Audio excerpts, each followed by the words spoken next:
Hello everyone. Uh, Today I am going to explain the topic rating of fuels.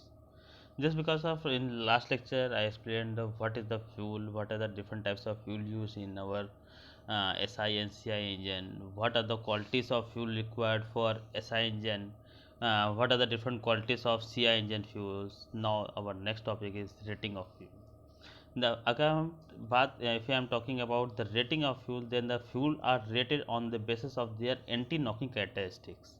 If the anti-knocking characteristic of any fuel is high, then I will say that the rating of fuel is very high. If the anti-knocking characteristic of any fuel is low, means the fuel generates knocking any engine, then I will say that the rating of fuel is also less. And for defining the rating of fuel, two basic parameters are considered, and these two parameters are known as octane number and cetane number. Octane number is used for petrol engine fuel, and diesel and cetane number is used for defining the rating of diesel engine या diesel fuel. सो अगर हमें किसी भी engine के लिए पता करना है कि किसकी रेटिंग ज़्यादा है या किसकी रेटिंग कम है अलग अलग फ्यूल्स के लिए, अगर हमें पेट्रोल की फ्यूल के लिए बात करनी होगी तो हम उसके ऑक्टेन नंबर को चेक करेंगे, अगर हमें डीजल फ्यूल की बात करनी होगी तो हम उसके सीटेन नंबर को चेक करेंगे. So first I am going to explain the rating of SI engine fuel. What the rating of SI engine fuel? The rating of SI engine fuel is basically based on the two basic parameters like isooctane and normal heptane. These two parameters are defined the rating of SI engine. Isooctane is a very good anti-knocking fuel, and arbitrarily, I am answering it the word arbitrarily, it is defined a 100 rating number. While the normal heptane is a very poor anti-knocking fuel, and it is given a 0 rating.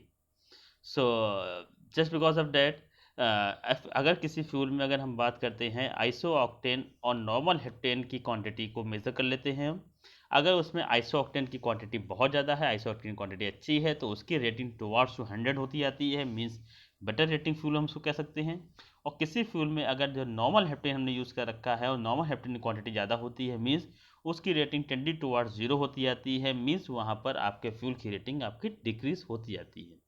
तो अगर किसी भी हमें SI engine fuels की बात करनी होगी तो हम उसमें चेक करेंगे उसमें आइसो ऑक्टेन कंटेंट कितना है और आपका नॉर्मल हेप्टेन का कंटेंट कितना है. तो the basic formula regarding this the rating of SI engine is the octane number of a fuel. I am mention here the octane number of fuel. One more, just a minute. हाँ, the octane number of a fuel is defined as the percentage by volume of isooctane in the mixture of isooctane and normal heptane. अगर हमारे पास कोई mixture है उसमें isooctane और normal heptane दोनों substance हैं, obvious सी बात, क्योंकि अगर हम उसमें पुअर कंटेंट की बात कर रहे हैं तो उसमें गुड कंटेंट भी होंगे. तो अगर किसी मिक्सचर में आपके आइसोऑक्टेन नॉर्मल हेप्टेन है, तो कितने परसेंटेज वहाँ पर आइसोऑक्टेन है ये डिफाइन करता है, कितने percentage by volume of isooctane उस मिक्सचर में है, ये डिफाइन करता है कि उस पर्टिकुलर एसआई इंजन फ्यूल्स की रेटिंग कितनी है. जितनी ज़्यादा percentage of bye volume of isooctane उस पर्टिकुलर इंजन में बढ़ता जाएगा, उस पर्टिकुलर इंजन की रेटिंग आपकी उतनी ही ज़्यादा हाई आपकी होती जाएगी. Here you can say the isooctane is also a hydrocarbon whose value is C6 C8 H18, and normal heptane is also a hydrocarbon which chemical formula is C17 H16. One more thing, the rating of fuel is not the knocking characteristic of any substance. It not only depends on the quality of fuel, it also depends on different parameters like engine speed, engine design, compression ratio, quality of fuel, and you can say the power of engine. There are different parameters which define the knocking characteristic of an engine. But the fuel quality is a very important and is a very impactful, very impacted content which decide the fuel the engine will generate knock or not.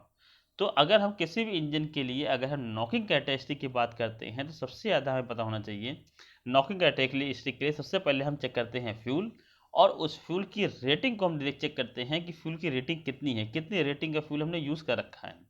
अगर हमने जो fuel use कर रखा है उसकी rating बहुत ज़्यादा high है, मीन्स वो गुड फ्यूल है। इसका मतलब हुआ कि वहाँ उस पर्टिकुलर इंजन में जो आपकी नॉकिंग हो रही है वो फ्यूल की प्रॉब्लम नहीं है, वो किसी इंजन कंटेंट की प्रॉब्लम हो सकती है। लेकिन अगर हमने उस फ्यूल की देखा फ्यूल की रेटिंग ही खराब है जिस फ्यूल को यूज़ कर रहे हैं, तो हमें रिमेनिंग कंपोनेंट को चेक करने की जरूरत नहीं है। सबसे पहले हम फ्यूल क्वालिटी को इम्प्रूव करेंगे, आफ्टर हम चेक करेंगे कि हाँ अब रिमेनिंग कोई प्रॉब्लम आ रही है या नहीं आ रही। तो this is the rating of SI engine fuels. और now I am going to explain here the rating of CI engine fuel. Again, the CI engine, the rating of for rating in deciding the rating of CI engine fuel, we go for the cetane number. Cetane number is obtained from normal cetane. So for deciding the rating of CI engine fuel, we take two basic parameters, two basic components, normal cetane and alpha methyl naphthalene. These are the basic two component, you can say here normal cetane and alpha methyl naphthalene. Normal here again, normal cetane is a very good anti-knocking fuel and it is given arbitrary 100 rating. Just opposite of its alpha methyl naphthalene, it is a very poor anti-knocking fuel and it is given a 0 rating. So again, अगर हमें किसी भी fuel में पता करना है कि किस फ्यूल की किसी डीजल फ्यूल की रेटिंग कैसी है, तो हमें पता करना होगा कि उस पर्टिकुलर फ्यूल में the value of normal cetane in a mixture of the percentage by volume of normal cetane in a mixture of normal cetane and alpha methyl naphthalene. अगर हमें ये पता चल रहा है कि किसी पर्टिकुलर मिक्सचर में कितने percentage by volume of normal cetane है in the mixture of normal cetane alpha methyl naphthalene, तो हम बता देंगे कि उस पर्टिकुलर फ्यूल की रेटिंग कितनी है। ये जो भी रेटिंग है, again I am telling you, ये जो आपको 100 रेटिंग हमने नॉर्मल सीटेन को दे दी या अल्फा मिथाइल नेफ्थलीन को 0 रेटिंग दे दी, ये एक आर्बिट्रेरी रेटिंग गिवन मेथड है।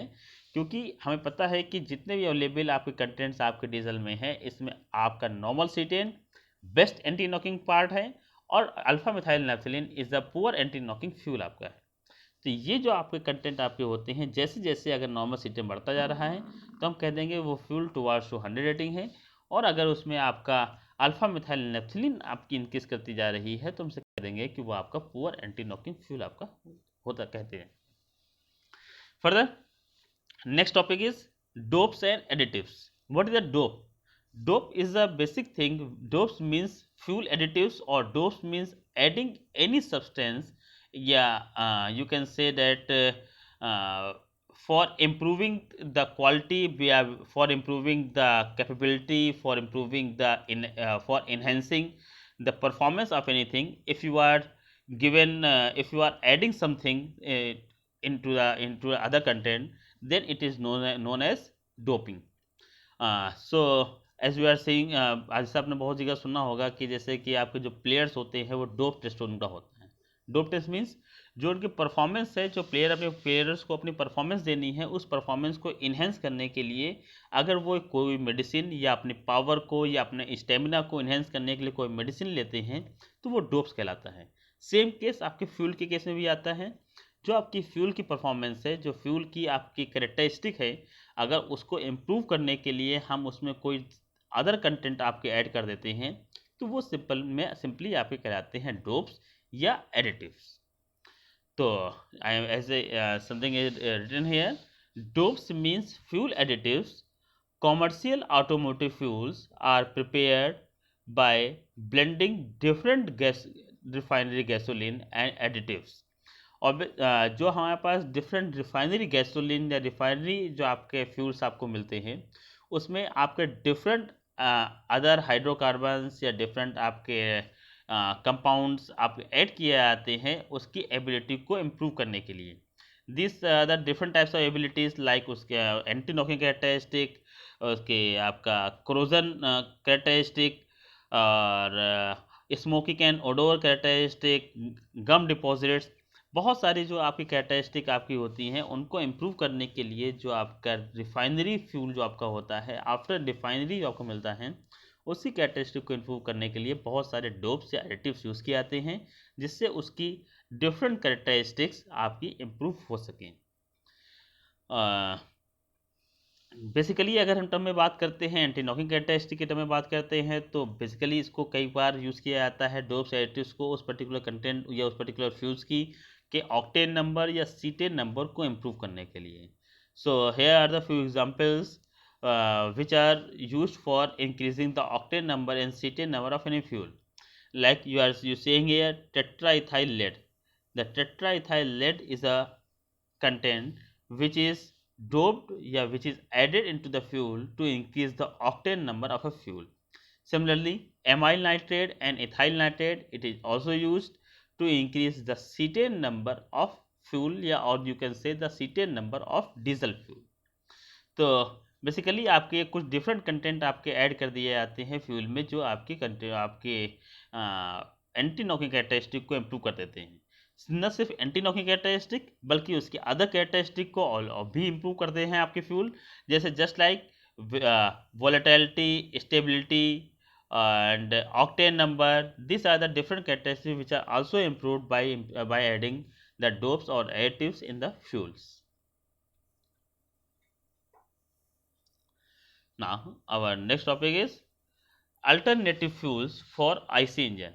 What are the different alternative fuels are used in our IC engine or internal combustion engine? As I told, I have given you the broad classification of fuels like solid fuel, liquid fuel and gaseous fuel. अगर हम further बात करते हैं कि हमारे पास जो basic fuel हमने अभी आपको बताएं, पेट्रोल या डीजल, बेसिकली हमने इनके टर्म में ही एसआई और सीआई इंजन के टर्म में ही एक्सप्लेन करके आपको बताया कि डिफरेंट टाइप्स ऑफ इंजन कौन से होते हैं और उनमें कौन से फ्यूल यूज़ किए जाते हैं। अगर हम फर्दर बात करते हैं कि अपने आईसी इंजन्स में कौन कौन से अल्टरनेटिव फ्यूल्स हम यूज़ कर सकते हैं, कौन से अदर फ्यूल यूज़ कर सकते हैं, तो वो बेसिकली आपके methanol and alcohol, methanol and ethanol, ये आपके दोनों एल्कोहल कंटेंट आपके होते हैं। फर्दर बात करते हैं एलपीजी सीएनजी, नॉर्मली आप देखते हो जो आपके मॉडर्न एरा ऑफ व्हीकल्स जो आपकी मार्केट में आ रही हैं, ये जिनको आप यूज़ करते हो एलपीजी या सीएनजी बेस्ड आपकी होती है, तो ये भी एक अल्टरनेटिव फ्यूल है जिसको हम यूज़ कर सकते हैं। फर्दर बात करते हैं तो hydrogen, this is also an very important type of fuel and modern era few inventions are also going on this type of fuel like hydrogen, in which the water is used as a fuel, and by the application of energy water molecules are break into the hydrogen and water, and with the help of water you burn hydrogen and get energy. This is the few work have also been done but not productive work you get, that's why this type of fuel is not used, but it is also a type of hydrogen is also a very important type of fuel which can be used in IC engine.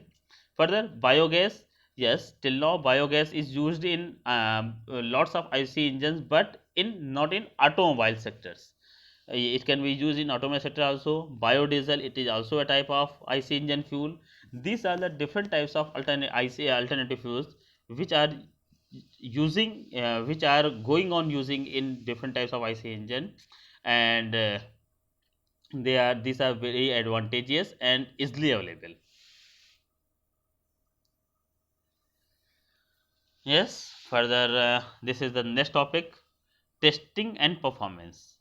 If I am talking about our IC engine, then different types of, I am till now I have explained you what is the IC engine classification, fuel used in IC engine, actual cycle, ideal cycle, different types of things I have explained here till now.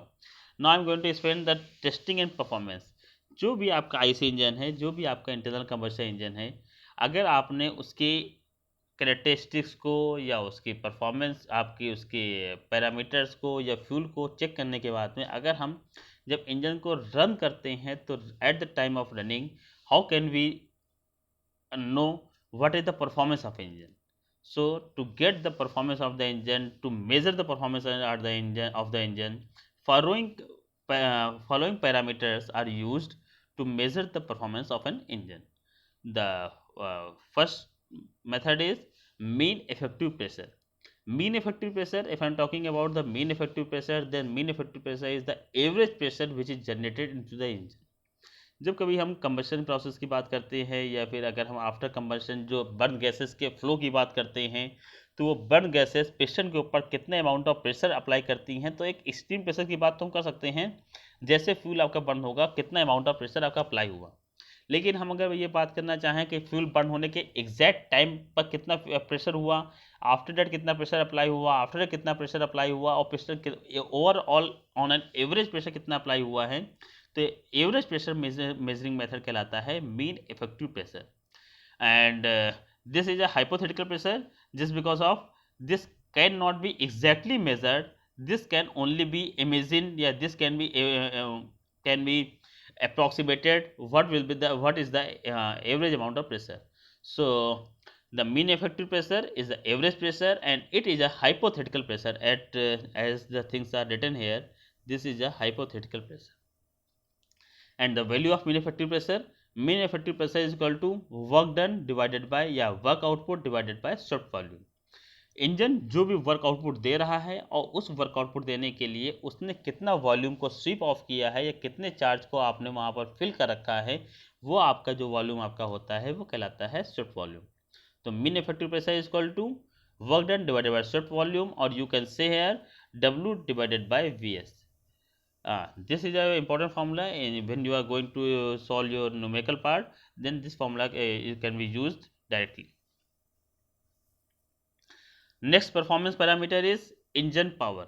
Yes, अगर आपको किसी भी engine की performance को measure करना है तो performance measure करने का सबसे बेटर तरीका होता है, आप मेज़र करते हो उस पर्टिकुलर इंजन में पावर कितनी है। जिस इंजन की पावर जितनी ज़्यादा जनरेट कर रहा होगा, जितनी ज़्यादा पावर इंजन में होगी, तो वो आपकी उस इंजन की परफॉर्मेंस उतनी बेटर होगी। तो engine power is a very important method या very frequently use method for measuring the performance of an engine. The engine power can be divided into further 3 categories like indicator power, brake power and friction power. Now I am talking about the indicator power. It is denoted by IP, and indicated power is the power which is developed inside the cylinder. Means अगर हम अपने engine cylinder arrangement की, piston cylinder arrangement की बात करते हैं, तो after fuel burning जो मैक्सिमम अमाउंट ऑफ पावर या आफ्टर फ्यूल बर्निंग जो पावर आपके इंजन के अंदर या सिलेंडर के अंदर जनरेट आपकी होती है, वो पावर कहलाती है इंडिकेटेड पावर। हमें इससे मतलब नहीं है कि व्हील पर पावर कितनी जा रही है, कितनी स्पीड से आपका व्हील रोटेट कर रहा है, क्रैंक शाफ्ट की रोटेशन स्पीड क्या है, अदर फैक्टर से आई डोंट केयर। सिंपली अगर आपके किसी भी इंजन में फ्यूल के बर्निंग के बाद जितनी पावर जनरेट होती है वो आपकी कहलाती है आपकी indicated power. Indicated power is equal to PMI LAN KN divided by 1000. Here the terminology or different term PMI. PMI is equal to indicated mean effective pressure. And in last topic I explained you, I am telling you about the mean effective pressure. The mean effective pressure are further two types: indicated mean effective pressure and brake mean effective pressure. Indicated mean effective pressure means at the time of combustion, overall the average amount of pressure generated into the engine is known as indicated mean effective pressure. And if we are talking about the brake mean effective pressure, the average amount of pressure applied, the average amount of power work output obtained at the wheel at the crankshaft, it's known as brake mean effective pressure. So the indicated power is the indicated mean effective pressure, indicated pressure कितना generate हो रहा है after combustion, average pressure कितना generate हो रहा है, indicated mean effective pressure. L stroke length, कितना piston आपका ट्रेवल कर रहा है, कितना पिस्टन आपके TDC से BDC की डिस्टेंस कितनी आपकी है, स्ट्रोक लेंथ कहलाता है। पिस्टन एरिया, पिस्टन जो आपका सर्कुलर आपका एरिया है, या आप कह सकते हो सिलेंडर का जो डायमीटर आपका है, वो डायमीटर के फॉर्म में जो आपका एरिया आता है π/4d² आपका पिस्टन एरिया कहलाएगा। एन आपका यहाँ फॉर्मूले में अगर देखिए, अगर इस फॉर्मूले में बात करते हैं तो n इज इक्वल टू आपकी हम बात करें तो n आपका यहाँ पर अगर हम n की बात कर रहे हैं तो n आपकी क्रैंक शाफ्ट की स्पीड है, कितने स्पीड से क्रैंक शाफ्ट रोटेट कर रही है। लेकिन एक चीज़ बहुत इंपॉर्टेंट यहाँ पर आप देखिएगा, जो क्रैंक शाफ्ट स्पीड की बात कर रहे हैं वो आपकी है RPS, रिवोल्यूशन पर सेकेंड में। अगर हमें RPM में लेना होगा तो फॉर्मूला हमारा हो जाएगा IP इज इक्वल टू, ये जो हमारा IP का इंडिकेटर पावर फॉर्मूला है ये हमारा हो जाएगा IP is equal to PMI LAN KN divided by 60 multiplied by 1000। उस केस में हम 60 से मल्टीप्लाई कर देंगे अगर हमें RPS की जगह RPM लेना होगा तब। फर्दर बात करते हैं K आपका है number of power stroke per minute, ये नंबर ऑफ पावर स्ट्रोक पर साइकिल, एक साइकिल में कितने पावर स्ट्रोक मिल रहे हैं। तो अगर हमारा 2 स्ट्रोक इंजन होगा तो 2 स्ट्रोक इंजन में पर स्ट्रोक या पर रिवोल्यूशन आपको एक पावर स्ट्रोक मिलता है, तो वहाँ पर आपका के की वैल्यू 1 होगी। और अगर हम 4 स्ट्रोक इंजन की बात करते हैं तो एक स्ट्रोक आपका एक रिवोल्यूशन खाली जाता है और दूसरे रिवोल्यूशन में आपको पावर मिलती है। तो वहाँ पर अगर हम बात करेंगे तो k इज इक्वल टू 1/2 होगा।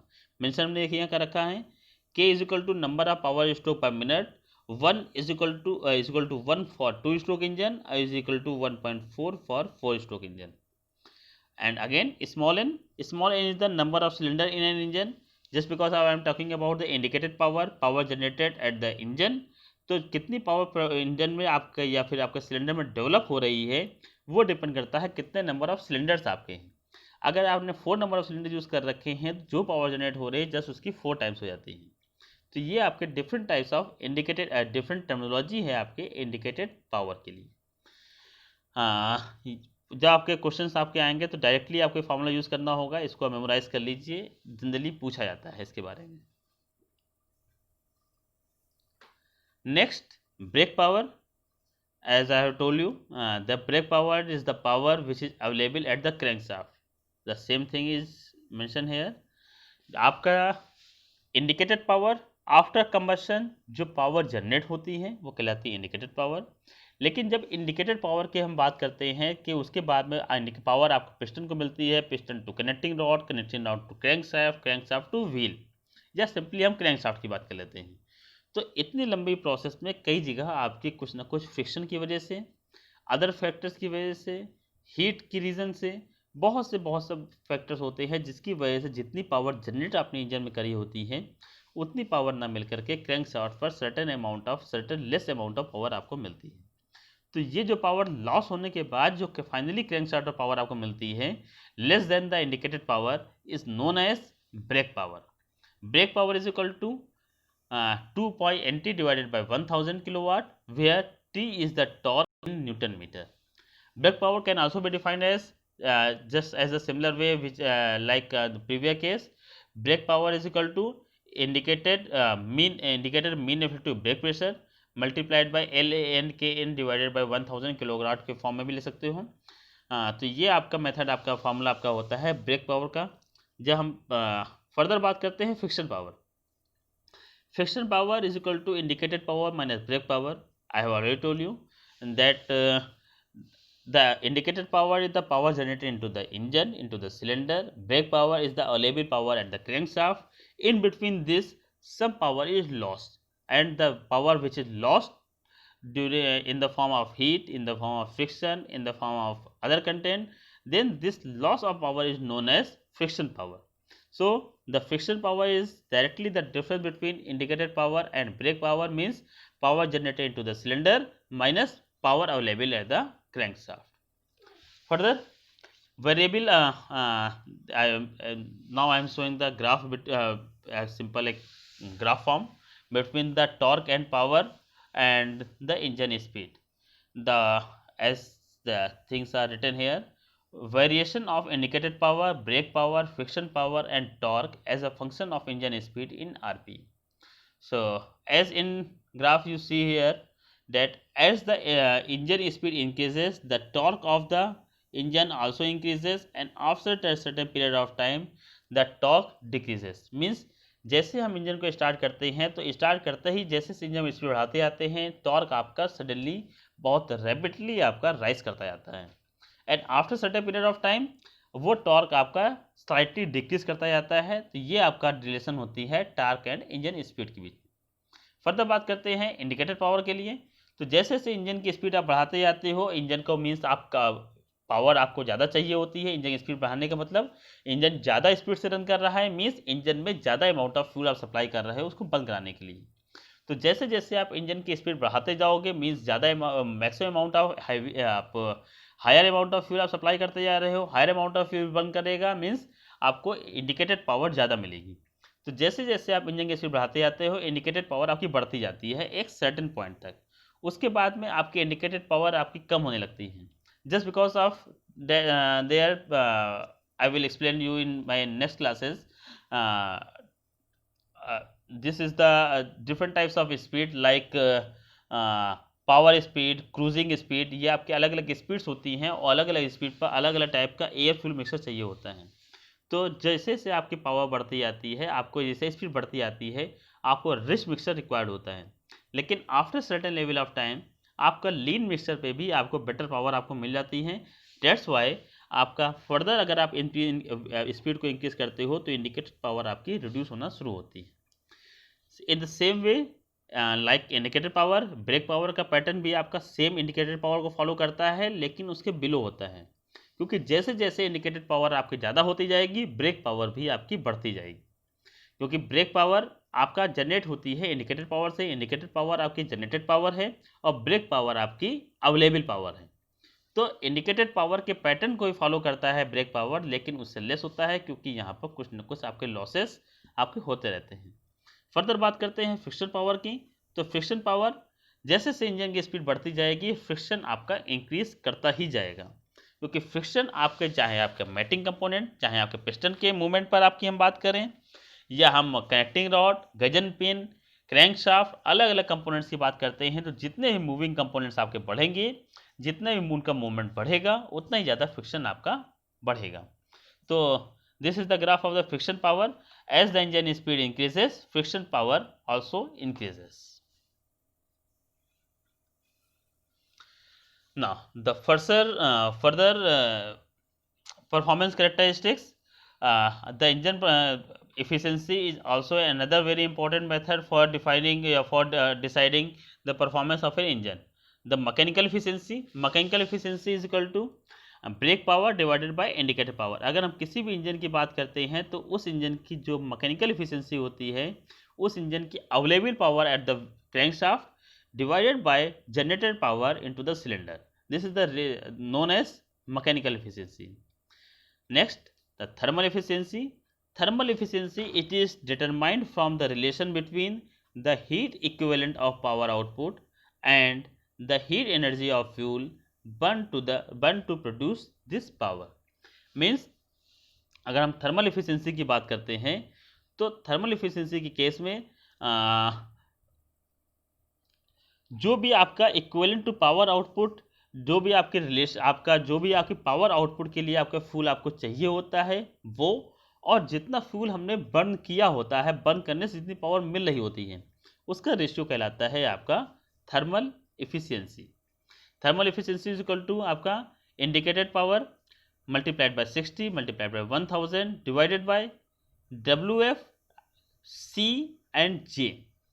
IP is equal to indicated power, WF is equal to weight of fuel supplied to the engine per minute. Engine में आपको पर मिनट कितना फ्यूल आप सप्लाई कर रहे हो, कितना वेट ऑफ फ्यूल सप्लाई कर रहे हो, वो आपका डिसाइड करता है, वो होता है आपका WF। फर्दर बात करते हैं सी की। सी आपकी होती है lower calorific value of the fuel, जो आपका कैलोरीफिक वैल्यू फ्यूल की कितनी है, और J is equal to 4.18 kilo joule per kilo calorie. तो this is the thermal efficiency. Yes, now further the volumetric efficiency. The volumetric efficiency of an engine is also known as the breathing ability of an engine. It can become easily comparable with compared with the human body. If I am talking about our human body, then what is the volumetric efficiency of our body? अगर हमने तो अगर हम अपने human body term में बात करते हैं तो वॉल्यूमेट्रिक एफिशिएंसी होती है कि एक्चुअली कितने अमाउंट ऑफ एयर या कितने अमाउंट ऑफ ऑक्सीजन को हम सक कर पा रहे हैं, और थ्योरेटिकली कितने अमाउंट ऑफ एयर को हमें सक करना चाहिए था। तो actually sucked amount of air divided by theoretically sucked amount of air is known as volumetric efficiency of a human body. Just like the same case will be applicable in case of automobile sector या in case of IC engine. The volumetric efficiency of an IC engine is the actual amount of the air which will be sucked into the suction stroke, and what should be the what will be the theoretically designed amount of charge should be sucked into the engine. So the volumetric efficiency is equal to V actual divided by V swept, means कितना हमें swept volume के लिए कितना हमने engine को design किया था charge को सक करने के लिए, or under different operating conditions that may be due to the engine speed, due to the power, due to the other condition, कोई भी कंडीशन आपकी हो सकती है, उस पर्टिकुलर कंडीशन में एक्चुअली कितना अमाउंट ऑफ एयर को सक कर पा रहे हैं आपका इंजन, इसका रेशियो ही कहलाता है आपका volumetric efficiency of an engine. Further next characteristic की नेक्स्ट आपके हम परफॉर्मेंस पैरामीटर की बात करते हैं, relative efficiency. Relative efficiency is the ratio of actual thermal efficiency divided by ideal air standard efficiency. Yes, I am already told you the air standard cycle efficiency is much higher than the actual cycle efficiency, and the reason behind that is in actual cycle efficiency number of losses occurs, like I have told you that